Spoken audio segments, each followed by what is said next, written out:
Magandang araw mga kababayan. Narito ang ating pangunahing balita.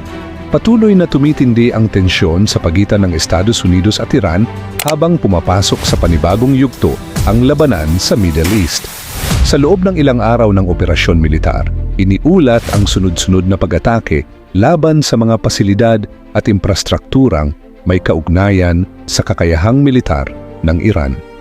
Ayon sa mga ulat, kabilang sa mga naging target ang mga military logistics facility, surveillance installation, imbakan ng armas at iba pang pasilidad na sinasabing ginagamit para sa operasyon ng Iranian military. Gumamit umano ang United States Forces ng kombinasyon ng mga fighter aircraft, unmanned drones at naval assets bilang bahagi ng kanilang operasyon. Ang opensibang ito ay iniuugnay sa naging serye ng mga pag-atake ng Iran laban sa mga pasilidad at base militar na ginagamit ng Estados Unidos sa Middle East. Kabilang sa mga bansang nabanggit sa mga ulat, ang Kuwait, Jordan, Bahrain, United Arab Emirates, Saudi Arabia at Qatar. Habang patuloy ang palitan ng pag-atake, lumalakas din ang pangamba na maaaring lumawak pa ang labanan at magkaroon ng mas malawak na epekto sa buong rehiyon. Sa ikapitong araw ng labanan, patuloy na sinusubaybayan ng international community ang lawak ng pinsalang idinudulot ng opensiba. May mga ulat na nagsasabing daan-daang Iranian military personnel ang nasawi mula nang magsimula ang labanan. Gayunman, patuloy pa ring sinusuri ng iba't ibang source ang eksaktong bilang ng mga casualty. Sa kabilang panig, sinisikap naman ng Iran na ipakita na nananatiling operasyonal ang kanilang mga pangunahing military capability sa kabila ng mga pag-atake. Isa sa pinakamalaking concern ngayon ay ang epekto ng mga airstrike sa infrastruktura. May mga lugar sa Iran na naiulat na nakaranas ng pinsala sa mga tulay at pangunahing ruta ng transportasyon. Dahil dito, may mga residente umanong napilitang gumamit ng alternatibong ruta upang makatawid sa ilang bahagi ng bansa. Sa ilang video na kumakalat online, makikita ang mga sasakyang dumadaan sa mabababang bahagi ng ilog upang makarating sa kabilang panig matapos masira ang ilang tulay. Ngunit ayon sa mga pahayag na iniuugnay sa mga lokal na residente, nananatili ang kanilang paniniwala na kayang muling itayo ang mga nasirang infrastruktura. Ipinapakita nito ang isa sa pinakamalaking hamon sa panahon ng digmaan. Habang tinatamaan ng military infrastructure, maaari ring maapektuhan ang normal na pamumuhay ng mga sibilyan. Samantala, patuloy ring nakatutok ang buong mundo sa Strait of Hormuz. Ang makitid na daan ng dagat na ito ay isa sa pinakamahalagang shipping routes sa mundo dahil malaking bahagi ng pandaigdigang oil supply ang dumadaan dito. Dahil dito, anumang insidente sa lugar ay maaaring magkaroon ng epekto hindi lamang sa Middle East kundi pati na rin sa pandaigdigang ekonomiya. Ayon sa mga ulat, isa pang oil tanker na konektado sa Thailand ang nasangkot sa isang insidente sa Strait of Hormuz. May mga pahayag na nagsasabing ang barko ay hinarang o inatake matapos umanong hindi sumunod sa mga babala ng Iranian authorities. May mga ulat ding nagsasabing ginamit umano ang isang unmanned attack drone sa insidente. Gayunman, mahalagang tandaan na patuloy pang bine-verify ng iba't ibang international sources ang eksaktong detalye ng pangyayari. Ang Strait of Hormuz ay matagal nang itinuturing na strategic flashpoint. Kung tuluyang maantala ang commercial shipping sa lugar, maaaring tumaas ang presyo ng langis at maapektuhan ang supply chain sa maraming bansa. Isa pang malaking usapin ngayon ay ang posibleng paglawak ng military operations ng Estados Unidos. May mga ulat na nagmumungkahing maaaring dagdagan ng Washington ang kanilang air power sa Middle East, kabilang sa mga nabanggit ang deployment ng karagdagang F-16 fighter aircraft sa Jordan. May mga ulat din tungkol sa pagbabalik ng ilang aerial refueling aircraft sa rehiyon. Ang mga tanker aircraft na ito ay mahalaga dahil nagbibigay sila ng kakayahan sa mga fighter aircraft na manatili ng mas matagal sa himpapawid at makapagsagawa ng mas malalayong operasyon. Kung magpapatuloy ang deployment ng karagdagang military assets, maaari itong maging indikasyon na naghahanda ang Estados Unidos para sa mas matagal na operasyon. Samantala, nananatiling mataas ang alert level ng mga bansang kaalyado ng Washington sa Middle East. Sa kabilang banda, patuloy ding sinusubaybayan ang papel ng Israel sa kasalukuyang krisis. Ayon sa mga ulat, hindi pa direktang naglulunsad ang Iran ng malawakang pag-atake laban sa Israel sa parehong lawak na iniuugnay sa mga pag-atake nito laban sa ibang target. Ngunit, nananatiling mataas ang tensyon sa pagitan ng Tehran at Jerusalem. Matagal nang itinuturing ng Iran at Israel ang isa't isa bilang pangunahing kalaban sa rehiyon. Dahil dito, nangangamba ang mga analyst na anumang direktang pag-atake ay maaaring magbukas ng panibagong front sa digmaan. Maaari rin itong magdulot ng mas malawak na regional conflict. Isa sa mga pangunahing concern ng mga security analyst ay ang posibilidad na matarget ang mga senior leaders at military commanders ng Iran kapag tuluyang sumali ang Israel sa mas malawak na opensiba.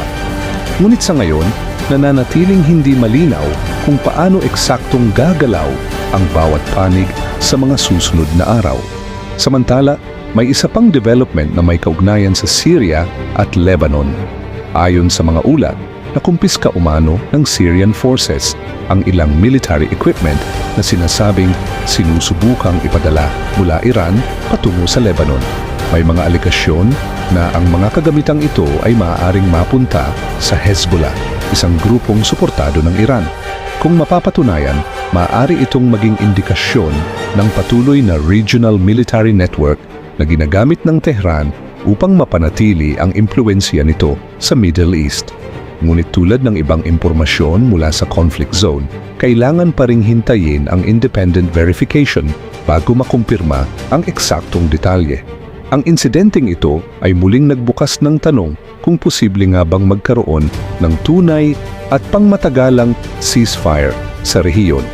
Habang nagpapatuloy ang labanan, lumalaki rin ang pangamba sa humanitarian consequences.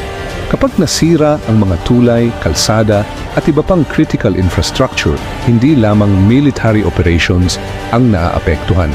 Kasama rito ang pagbiyahe ng mga ordinaryong mamamayan, pagdadala ng pagkain at gamot, at emergency response. Sa panahon ng digmaan, ang isang sirang tulay ay maaaring mga hulugan ng mas mahabang biyahe para sa mga sibilyan at mas mahirap na access sa mga pangunahing serbisyo. Ito ang dahilan kung bakit patuloy na nananawagan ang mga humanitarian organization para sa proteksyon ng mga sibilyan at critical infrastructure. Sa ngayon, nananatiling mabilis ang pag-unlad ng sitwasyon. Ang tanong ngayon, hanggang saan aabot ang military campaign ng Estados Unidos at paano tutugon ng Iran? Magkakaroon ba ng diplomatic solution bago tuluyang lumawak ang digmaan? O makikita natin ang panibagong escalation na maaaring makaapekto sa buong Middle East? Patuloy nating susubaybayan ang mga kaganapan. Mula sa International News Desk, ito ang inyong pangunahing ulat. At ngayon, mula sa Middle East, tutungo naman tayo sa isang insidente sa Pilipinas na kinasangkutan ng mga sundalo ng Philippine Army. Balik tayo sa Pilipinas.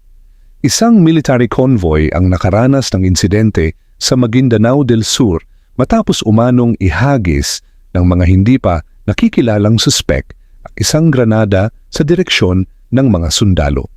Naganap ang insidente sa lugar ng Sheriff Aguac. Ayon sa mga unang ulat, kabilang sa convoy ang mga personnel na iniuugnay sa Philippine Army's 2nd Scout Ranger Battalion at Special Operations Command. Sa mabilis na pangyayari, isang military vehicle ang binabagtas ang lugar nang biglang lumitaw ang dalawang lalaking sakay ng motorsiklo. Ayon sa mga ulat, agad umanong naghagis ng pampasabog ang mga suspek patungo sa convoy.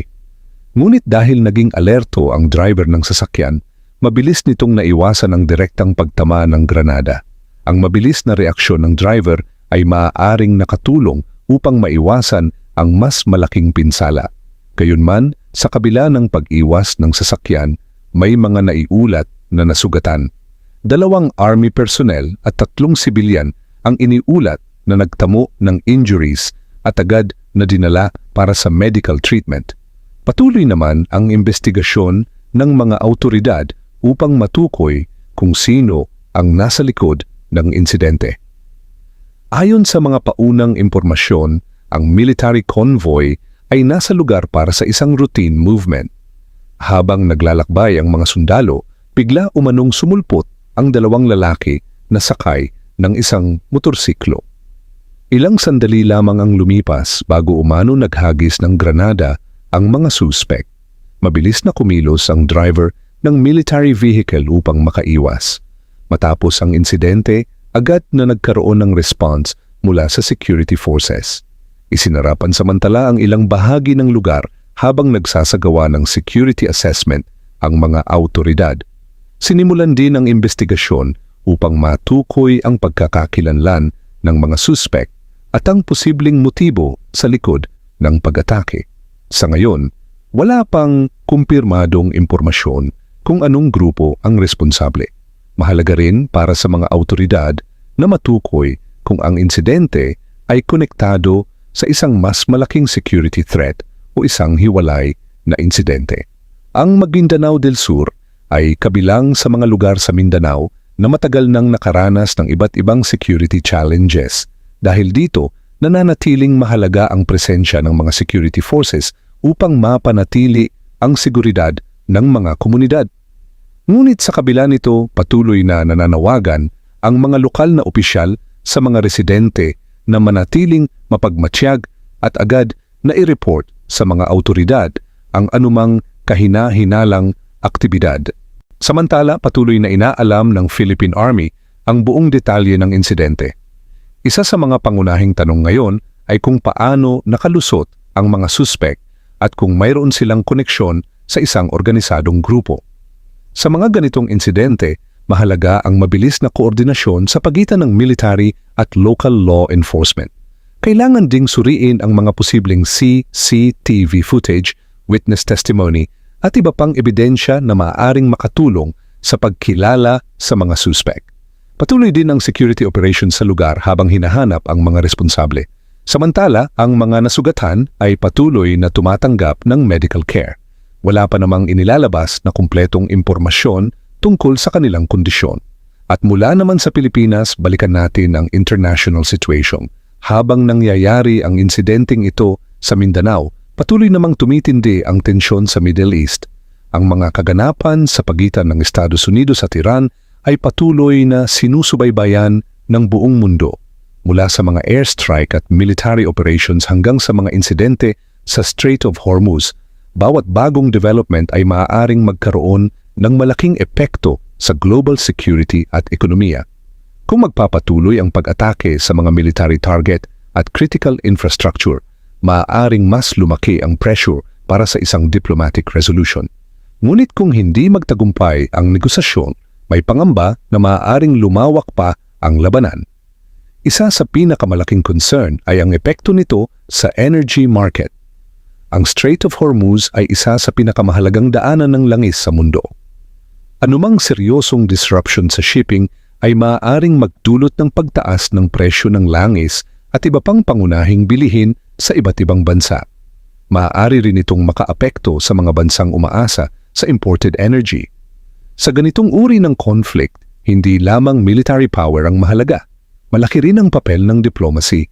Ang Estados Unidos, Iran, Israel at iba pang regional powers ay kailangang timbangin ang kanilang mga susunod na hakbang. Isang maling kalkulasyon lamang ay maaaring magdulot ng mas malawak na regional conflict. Dahil dito, patuloy na nananawagan ng iba't ibang bansa para sa de-escalation at mapayapang pag-uusap. Ngunit habang wala pang malinaw na kasunduan, nananatiling mataas ang posibilidad ng panibagong pag-atake.